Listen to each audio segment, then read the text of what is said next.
In this video, I'm going to cover the average cost of living in the Chicago South suburbs to help you determine where may be the best place for you to purchase a home so that you can enjoy your life without completely depleting your financial resources. If you find the content of this video helpful and useful to you, please like this video and subscribe to my YouTube channel. If you think this video stinks, you can let me know. My contact information is below in the description. You can let me know what you'd rather see me make a video about that can be helpful to you. All right, let's get into it. Unfortunately, it's no secret that here in the Chicagoland area, we have a very high cost of living. So it begs the question, where can I buy a home where my living expenses aren't going to break the bank? Here's a snapshot of the overall cost of living in the Chicagoland area compared to the rest of the state of Illinois, which I think we all can agree might as well be a different state altogether, and then how it compares to the rest of the United States. So this particular site used the number 100 as the mean cost of living. Anything under 100 is below average, and anything above 100 reflects a higher cost of living than average. We can see Chicago has an overall cost of living index of 106.9, so above average, no surprise there. When we dig into the numbers, it's interesting where we see where some of these inflated numbers are coming from. You can see here that the median cost of a home is actually about average compared to the rest of the United States, which is kind of surprising. Groceries, healthcare costs, and utilities are all close to average or even below average compared to the rest of the country, also kind of surprising. Where we really see inflated cost of living expenses is with transportation and miscellaneous. Now, miscellaneous, it's kind of a broad term, right? Think of it as your wants.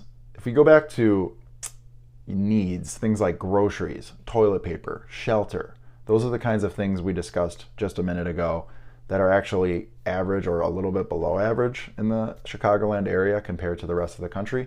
Think about miscellaneous being under wants, like going shopping for new clothes, going to see a movie, going to see a concert, restaurants is one of them, repair services, things like that. Those tend to cost a lot more on average in the Chicagoland area compared to the rest of the country. Transportation includes things like the cost of a car, the cost of gasoline, mass transit fare, repair services on your car, things like that. So let's go back to the original question that I brought up at the beginning of this video.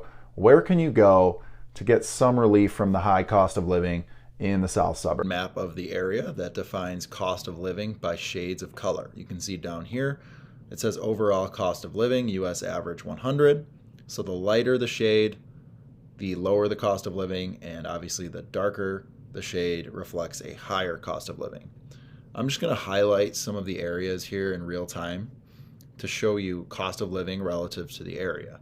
While this map tells us that almost anywhere you go in Chicago, in the Chicagoland area, you're going to be above average with cost of living, but relatively, there are areas that are closer to the national average than others.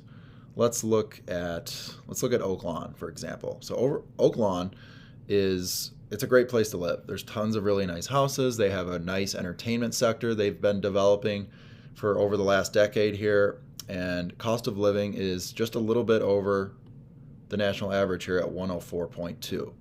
So there's, definitely some relief there. Oak Forest, let's see, where's Oak Forest? Oh, down here. Same thing, nice affordable homes here with a slightly above average cost of living. If you come a little more south to areas like Orland Park, Tinley, Mokena, Frankfort, you're going to start to see the cost of living creep up. You see Orland Park's 120.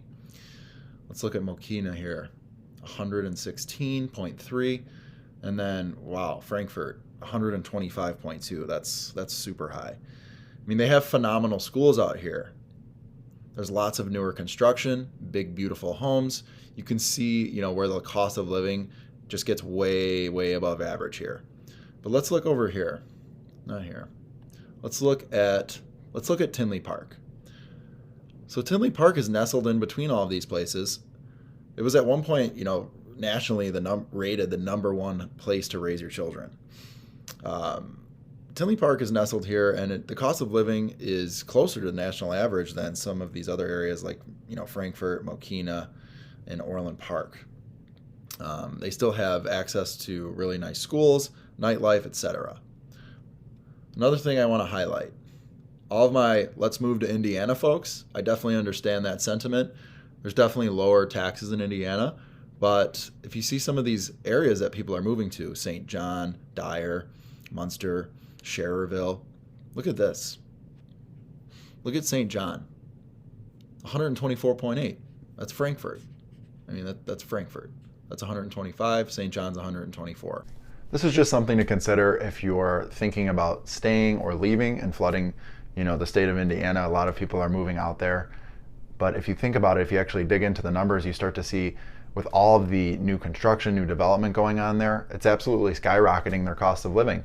It's very similar to some of these south suburbs. So that's just something to consider when you are thinking about what you want to do next. That's just a little bit about the cost of living in the Chicagoland area. I hope you found the information helpful and useful to you. If you did, please again like this video and subscribe to the channel.